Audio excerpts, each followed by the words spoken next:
Saudara, tidak usah bicara soal perjuangan kiai. Kiai ini sudah pasti, nggak usah ditanya apa perjuangan kiai.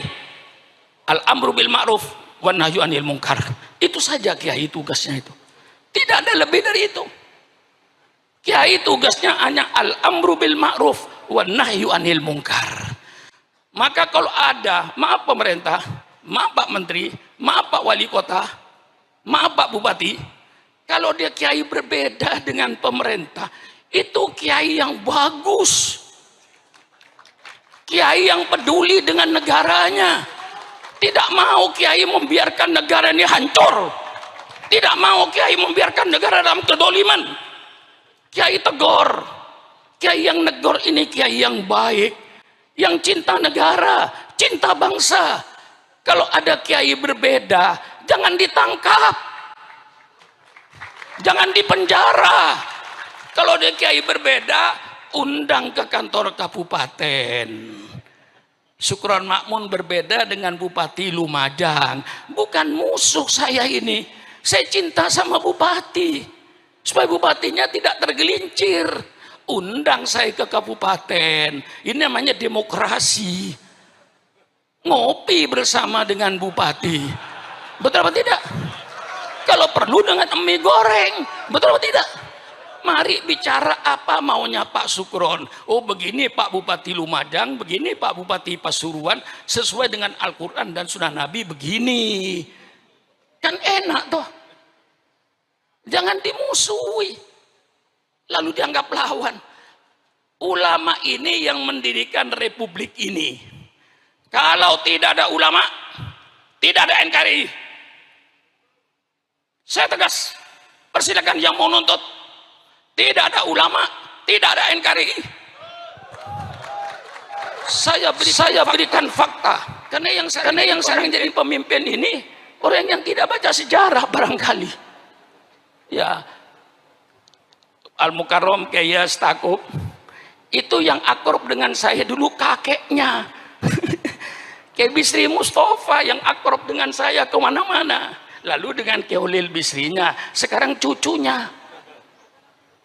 Lah ini perlu baca sejarah. Ketika Indonesia mau proklamasi, Bung Karno bikin 60 panitia, gagal. Akhirnya bikin 9 panitia. Terdiri pada Bung Karno, Bung Hatta, Maramis dari Katolik, Abi Kusno, Wahid Hasyim, dan termasuk beberapa ulama-ulama lainnya mendapatkan rumusan. Apa rumusnya? Negara Republik Indonesia berdasarkan ketuhanan dengan kewajiban menjalankan syariat Islam bagi pemeluk-pemeluknya. Di luar Islam tidak usah menjalankan syariat Islam bagi. Ini yang disebut Piagam Jakarta. Dengan mendapatkan satu format yang jelas, negara Republik Indonesia berdasarkan ketuhanan dengan kewajiban menjalankan syariat Islam bagi pemeluknya. Maka Bung Karno diminta untuk segera proklamasi tanggal 17 Agustus jam 10 pagi. Proklamasi, kami bangsa Indonesia dengan ini menyatakan kemerdekaan Indonesia. Hal-hal yang mengenai pembinaan kekuasaan dan lain-lain akan dilaksanakan dengan cara saksama dalam tempo yang sesingkat-singkatnya. Masa kiai sudah apa? Kiai sudah berproklamasi begini kok masih dicurigai. Radikal. Apa-apaan itu? Nggak ada itu. Kiai radikal tidak ada. Kalau kiai amar ma'ruf nahi mungkar kiai ada. Betul kan?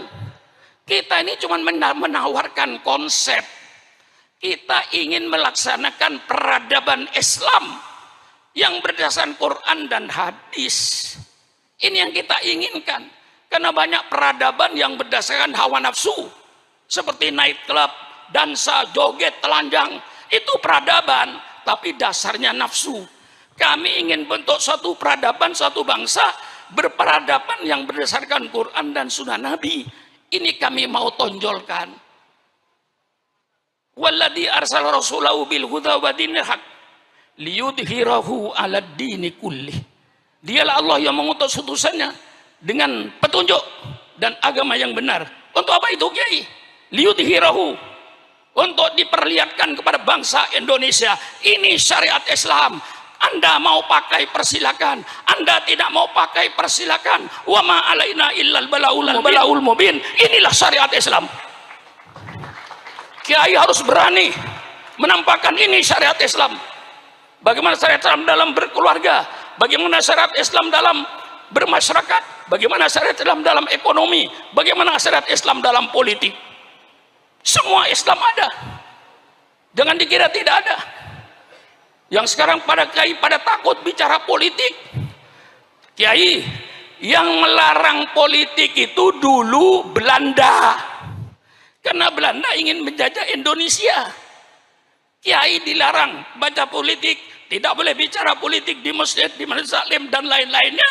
Itu yang melarang bicara politik Belanda. Kalau sekarang masih ada orang yang melarang kiai bicara politik, itu berarti sisa-sisa Belanda. Jelaskan? Jelaskan? Itu sisa-sisa Belanda itu. Persilakan. Kalau kiai sayang negara, kalau kiai cinta sama NKRI, saatnya kiai bicara politik. Politik Al-Quran, politik sunnah Rasulullah, bukan politik kebohongan, bukan pencitraan, tapi kejujuran politik yang diminta itu. Betul apa tidak? Persilakan kiai bicara politik. Politik Al-Quran, bicara politik, politik sunnah Rasulullah. Yang kayak tadi itu Pak Bupati dan Pak Menteri, itu semuanya dalam Islam ada. Jangan mempersulit urusan rakyat. Hadis, man waliya min amri ummati fasyaqqa alaihim fashquq alaih. Barang siapa yang memegang pimpinan urusan umatku, dia mempersulit urusan umatku, maka dia nanti akan dipersulit oleh Allah di padang mahsyar. Maka ketua RT, ketua RW, lurah, camat, bupati, wali kota, gubernur, presiden, menteri, jangan mempersulit urusan rakyat. Kalau bisa dipermudah, mengapa dipersulit? Jangan sebaliknya. Kalau bisa dipersulit, mengapa dipermudah? Iblis. Nah, ini betul? Betul ya Pak? Kalau bisa dipersulit, kalau bisa dipermudah, mengapa dipersulit? Man waliya min amri ummati fasaqwal fasquq alaih. Man yasta'illahu ru'yatan yamutu yauma yamutu. Wa wasul li ru'yatihi haramallahu alail jannah. Ini hadis politik. Ayo bicara dengan orang-orang politik. Saya undang ke rumah. Ayo bicara politik dengan Syukuran Makmun. Ini hadis politik.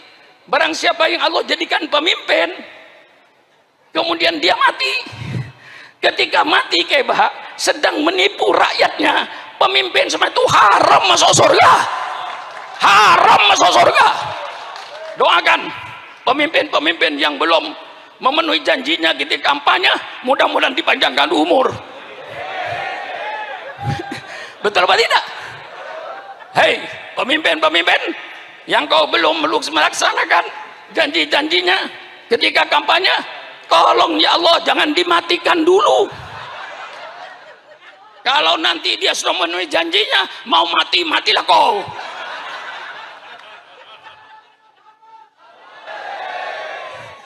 Kurang apa saya ini? 83 tahun. Nggak pantas saya bicara begini nih. Bukan waktunya sudah. Giliran Kebaha ini. Nih. Dulu ayah beliau yang akrab dengan saya. Namanya Kiai Nur Salim kan. Itu paling akrab dengan saya. Di pesantren hampir tiap tahun saya ke situ. Sekarang putranya. Giliran sampian sekarang itu. Ini cucunya Mbak Hamid, bilang jadi wali. Lah iya, saya sudah nggak pantas sudah. Tapi karena saya katakan, hai bangsa Indonesia, jangan kau bangunkan macan tidur. Saya sudah tidur. Tapi kalau Islam kau ganggu, jangan coba-coba. Yang umurnya Syukron Makmun 82 tahun, Islam diganggu, komputer berputar 28 tahun.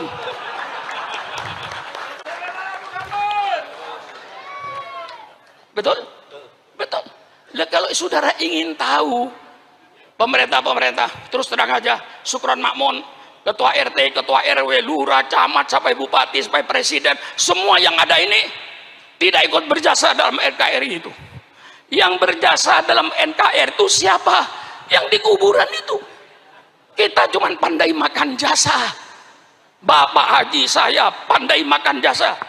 Jangan hanya pandai makan jasa, tapi kau harus pandai pula berjasa. Orang yang hanya pandai makan jasa tapi tidak mau berjasa, itulah orang-orang yang hanya pandai berjoget di atas kuburan orang lain. Jangan kau berjoget di atas kuburan orang lain. Betul atau tidak? Mari kita berjasa. Sudah pemilihan umum, biayanya mahal, 100 triliun lebih, dipilih oleh rakyat, digaji oleh rakyat, gajinya 60 juta ke atas.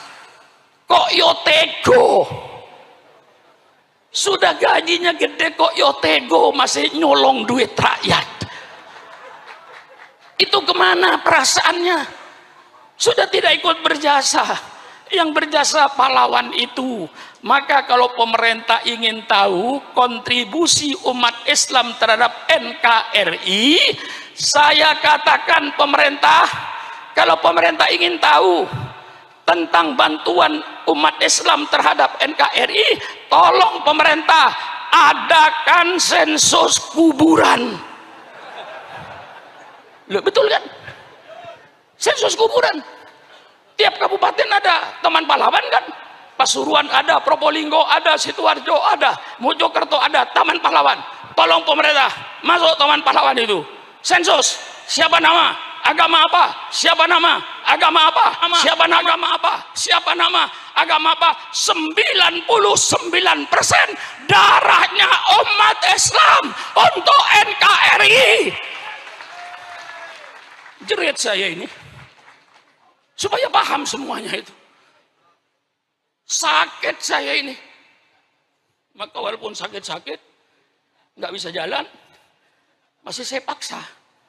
Soalnya Kiai Idris ketemu saya di kuburan Kiai Hamid. Ketika saya takziah ke kuburan, tolong Kiai nanti maulid kalau bisa datang usahakan iya. Nah, ya sudah, saya sudah mau berhenti juga.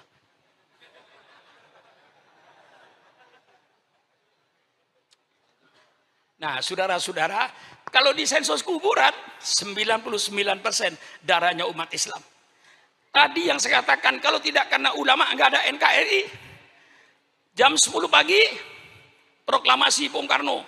Jam 3 sore Angkatan Laut Jepang datang kepada Bung Hatta. Dia bilang kalau 7 kata ini tidak dicoret, Indonesia Timur tidak ikut. Subhanallah. Pagi proklamasi, jam 3 Pak Saiful mau pecah Indonesia ini. Ya saya kenal betul dengan dia. Sama-sama NU-nya kok. Saya sejak dulu NU, tapi NU dulu. Tapi rupanya kembali ke NU dulu dia. Kalau NU dulu sama dengan saya. Apa? Iya. Kalau NU yang macam-macam, ya tunggu dulu. Betul atau tidak? Kalau NU, ya ini sudah saya tahu dia kembali kok. Selalu merayu saya kok. Ke pesantren saya berkali-kali itu menunjukkan tanda rujuk itu ya. Iya, soal kelahian Pak Saiful ngerayu itu urusan dia lah, tapi yang jelas berhasil dia kok. Sampai saya bilang, tolong kalau betul Habib Taufik datangkan betul loh dia itu. Iya, yang saya minta temu sampean loh. Jangan dikira. Nggak ngomong dia. Baru ngerayu Ya, pokoknya urusan ngerayu kasih dia lah. Nah ini saudara, jam 3 sore Angkatan Laut Jepang itu datang menghadap Bung Hatta. Kalau ini tidak dicabut, kami Indonesia Timur tidak ikut. Berarti waktu ada Republik Indonesia Timur, ada Republik Indonesia Barat. Tanggal 18 Bung Hatta kumpulkan lagi. Minus Pak Wahid Hasyim karena pulang ke Indonesia diganti dengan seorang ulama dari Sumatera. Perdebatan terjadi. Kata satu tidak bisa, ini sudah ditandatangani. Kata satu gimana? Nah, nanti kalau pecah Indonesia ini dengan lapang dada, wahai bangsa Indonesia dari Sabang sampai Merauke. Kalau tidak karena lapang dadanya para tokoh Islam waktu itu, NKRI tidak ada. Tegas saya. Tangkap aja. Saya sudah umur 82 tahun tuh. Di penjara tinggal wirid aja. Lah iya. Saya sudah nggak ada apa-apa sekarang Pak Faibul. Nggak usah curiga dengan Supron Makmun. Walaupun saya nanti aktif di NU, jangan curiga. Jangan curiga. Mau jadi menteri sudah ketuaan. Mau jadi DPR sudah ketuaan. Tidak ada yang ada depan saya kecuali kuburan. Di depan saya kuburan. Jabatan sudah nggak ada, sudah lewat semuanya itu. Kalau saya masih umur 60 tahun, sampean boleh curiga saya, takut disaingi jabatannya. Takut berebut menteri. Tidak bakalan sekarang sudah sampean mau jadi menteri aja. Saya sudah lihat kuburan situ tuh. Nggak usah curiga. Ini umur sudah umur tambahan. Berdebat dengan lapang dada.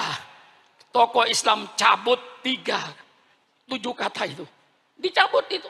Dengan kewajiban menjalankan syariat Islam bagi pemeluknya, cabut, coret. Tapi ulama minta gantinya. Gantinya apa? Maha Esa, lebih mahal lagi. Secara akidah lebih mahal lagi. Maka berubahlah Pancasila tanggal 17 masih berbunyi negara Republik Indonesia berdasarkan ketuhanan, tidak ada Maha Esa, berdasarkan ketuhanan dengan kewajiban menjalankan syariat Islam bagi pemeluknya. Tanggal 18 Agustus berubah. Indonesia berdasarkan ketuhanan yang Maha Esa, titik. Kalau seandainya ulama waktu itu tidak mau merubah dan tidak mau mencabut, ya tidak ada NKRI itu. Masa ulama yang dicurigai tidak cinta NKRI? Kiai yang bikin kok. Nah, saya kira masih ada pembicara lagi ya. Nah, sudah. Ya biasanya saya ini pidato tuh ya 4 jam non-stop tanpa minum. Tadi itu saya hormati aja ngasih minum itu ya. Sebenarnya saya tanpa minum 4 jam juga nggak apa-apa. Allah sudah bikin tenggorokan saya spesialis. Insya Allah. Nah itulah saya sebenarnya banyak cerita. Tolong nanti kayak Bahak. Kita ingin membentuk satu peradaban yang berdasarkan Quran dan hadis. Peradaban berumah tangga. Peradaban dalam bermasyarakat. Peradaban di dalam ekonomi, peradaban di dalam politik. Intinya kayak Bahak, mengapa Islam bicara ini? Supaya anggota rumah tangganya berakhlakul karimah. Mengapa bicara ekonomi? Supaya pelaku-pelaku ekonomi itu berakhlakul karimah. Mengapa bicara politik? Supaya pelaku-pelaku politik. Ya, betul kan? Ya, enggak apa-apa dia saya itu terbuka Pak, terbuka. Ya, supaya pelaku politik, siapa pelaku politik? Wali kota, bupati, gubernur, presiden, menteri, anggota DPRD sampai DPR pusat dan pejabat tinggi itu semuanya pelaku politik.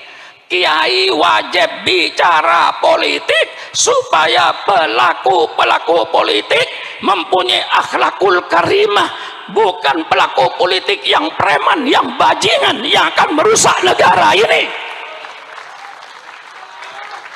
Wassalamualaikum warahmatullahi wabarakatuh.